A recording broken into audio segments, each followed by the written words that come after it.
into eastern Catawba County. So there are pockets of heavy rain in here that could cause flash flooding. So that's why you're seeing some of the flood advisories getting issued for this area. Yeah, and there was that big pocket too down toward Lancaster County as well that was close to about 6 inches, I think, earlier, Brad. So even though those kind of rained themselves out, that's a spot that probably this with new area right additional here. development tomorrow, we'll probably look really closely in that area if anything else does form. Yeah, so this area right in here we're referring to, so Great Falls and southeastern Catawba County into Lancaster County, Heath Springs area where Brittany talked about that flood damage report and flooded roadways. About 6.5 inches of rain there. So that's a lot of rain. That all is within the last 24 hours. So you're seeing some significant rainfall amounts falling in those areas. Look at the storm reports and you can see, look at all the flood reports popping up in this area. So we've got 3 flood reports in that vicinity, which kind of tells you, yeah, we had some significant flooding in there. You go to the north, you start seeing a lot of the wind damage reports. That's the trees up here, a lot more popping up Interstate 40. So this is where we saw some significant wind damage, it looks like. And then out here in Anson County where we have the 10% of the county without power right now. So pretty significant amount of people without power over there. It's another good reminder too, I think, when we have these isolated power outages, you know, when we tell people to charge up devices and things like that. I mean, obviously we had totally our understanding of the fact that you can't do that now, right, when your power is out. But having, you know, devices charged up, maybe some of those wireless chargers that people kind of will hang on to. Sometimes it's a good idea, you know, especially when we have the potential for severe weather, especially when we are encouraging our viewers to be weather aware and weather alert. It gives them that opportunity, you know, to keep getting updates even, you know, once the power is potentially out. So I finally get the flood advisories to plot here, and you can see the areas in green. These are the new flood advisories on top of the severe thunderstorm warning. So that's why we don't plot them all the time, because it's just a lot going on there to kind of show you at once, but just so we can kind of show you. But I'm looping this, and I'll be honest, Brittany, I thought this thing would fall apart a little bit more. It looks like it's holding its own, and it's going to make it maybe all the way to Charlotte the way it's moving right now.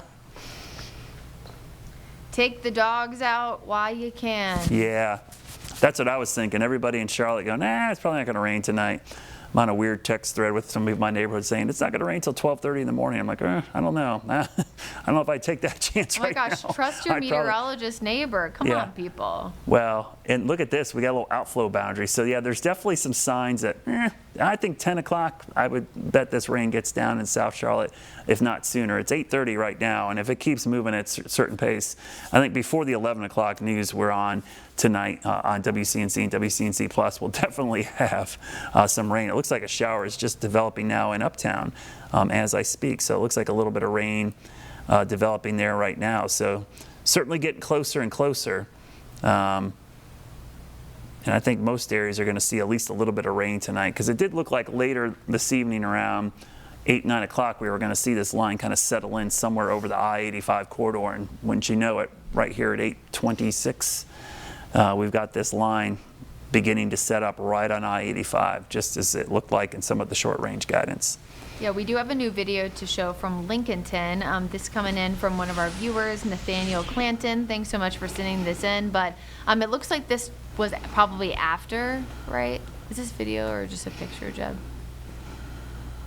Oh, looks like it's not playing, but definitely can see the fact that the ground was wet for sure. So of course we already know that the storms were over there and they were strong. So if we can get that up and get it to play, we'll of course show it to you again. But at least for now, wait, Brad, did you zoom into the cloud? No, I think we're just into it. Oh, of course. That makes more sense. We're inside the cloud now. I was like, Brad, what did you do? But yes, that makes more sense. Yeah, actually, I might see if I can pan it. We're definitely in the storm now, but I think I might pan it back towards Charlotte, because it had a little cell that developed pretty much right over the camera location.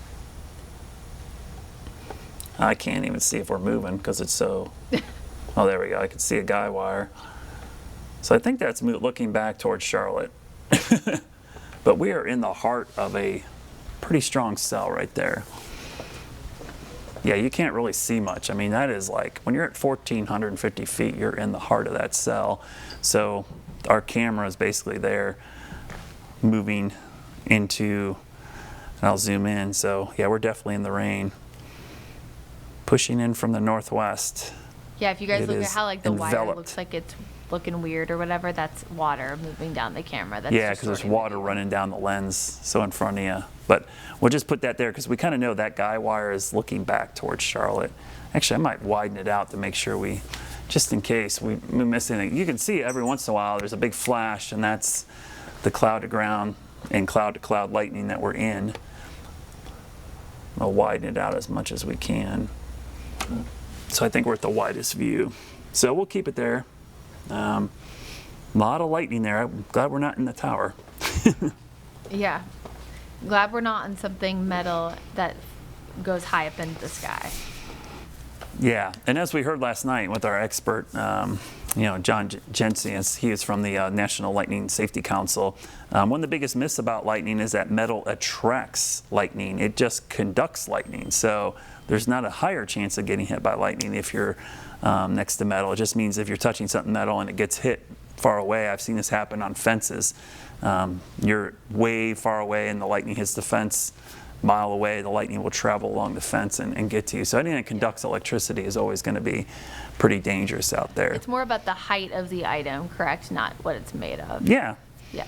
Yep, absolutely. So a couple things to pass along. We got a couple flood advisories. New one just came out for Watauga County. That's till 2:30 in the morning.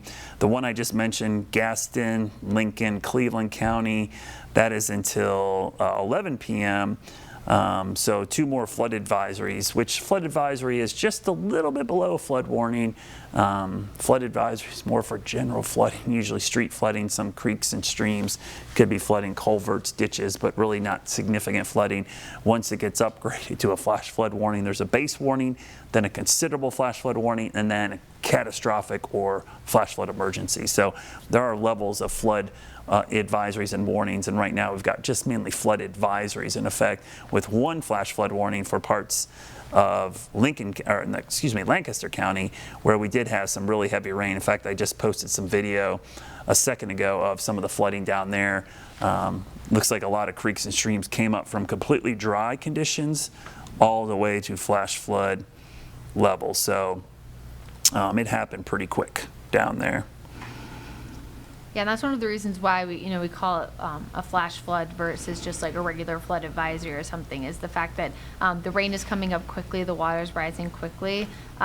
Every single part of the United States is mapped out for what's called flash flood guidance. So you have essentially how much rain would it take to cause flash flooding in this area, whether or not it's rainfall rates per hour, rainfall rates per 3 hours or 6 hours or whatever the case may be. So it's not necessarily just about like rivers or streams or lakes and stuff like that rising already, but it's also how much rain does it normally take, for example, in Charlotte and Mecklenburg County to cause flash flood potential. We do see a lot of runoff because we have, of course, so many impervious surfaces that can't allow for the water to get soaked up. So you do oftentimes see a slightly higher risk for flooding in more metro or urban areas. Yeah, it says it takes very little sometimes in some of these areas, and that guidance is really helpful, especially in an area like that got hit by Chantal over the weekend. We know it takes very little rain now to cause flooding, but let's widen the view out because there's a lot on the radar, but not a lot severe right now. I want to show kind of the overall view because kind of show you the sporadic nature. We've got these storms kind of drifting this way. Some are pushing east. These look like they're just sitting there. So look at this band. This band's kind of getting invigorated, I should say, invigorated. I make up words there. For Southern Union County, eastern part of Lancaster County, where we had the flash flood warning. So we're seeing that kind of get re-energized a little bit there and actually starting to produce heavier rain. So to me, this tells me there's a southerly wind pumping in more moisture into this area, and it's keeping these things going, but still a lot of storms moving across the middle of the area. Yeah, we're getting a lot of those flooding videos too from Lancaster County. I just saw the one that you sent in, Brad. We have another one that I just saw coming in from Mount Carmel Road at Bay Springs. So lots of heavy rain. Yeah. This one you said this one is near McDonald Green Elementary School. The creek bed says that they were completely dry earlier. Yeah, so they got hit pretty quickly, Yeah, and that's a lot they of came rain up coming into fast. that drainage ditch.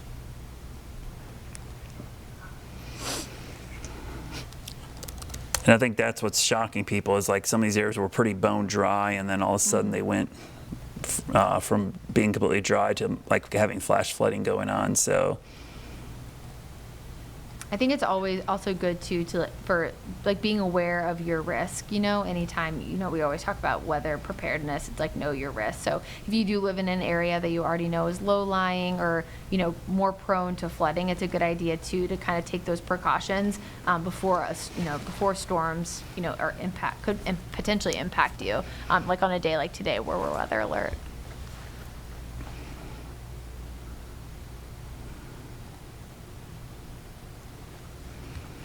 yeah, the good news is no severe storms currently. We're just watching some strong storms, a lot of lightning and heavy rain, and really the transition now is more to heavy rain and some isolated flash flooding certainly possible. But the lightning has been a big issue, especially with this cells on this line moving in from the northwest. This looks like it's going to continue to produce lightning well into the evening. We're getting close to sunset now, so it'll be one of those situations once it gets dark, you're going to notice the lightning a lot more, and people are going to hear the rumbles of thunder going on out there.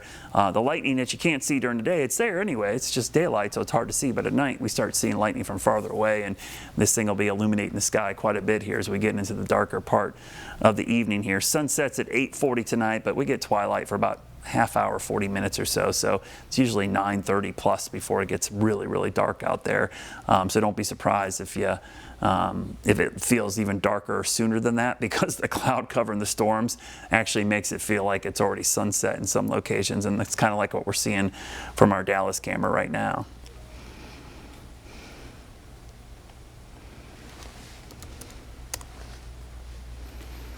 So right now, the only one I'm really watching is this little uptick in lightning currently on 321. I'm going to go into that area because that's the one spot where we're starting to see an uptick in lightning. I'm going to double check to see.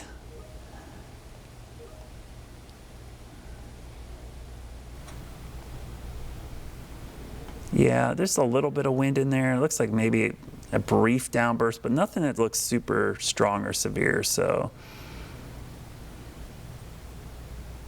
it looks like there are some storms. I just want to mention this for anybody who might have friends or family in this area. If you have friends near Raleigh-Durham area, there are some strong storms right now that have been upgraded to a potential quick spin up, either a gustnado or a tornado. So just make sure that your friends and family, if you have any in that area, are staying weather alert as well.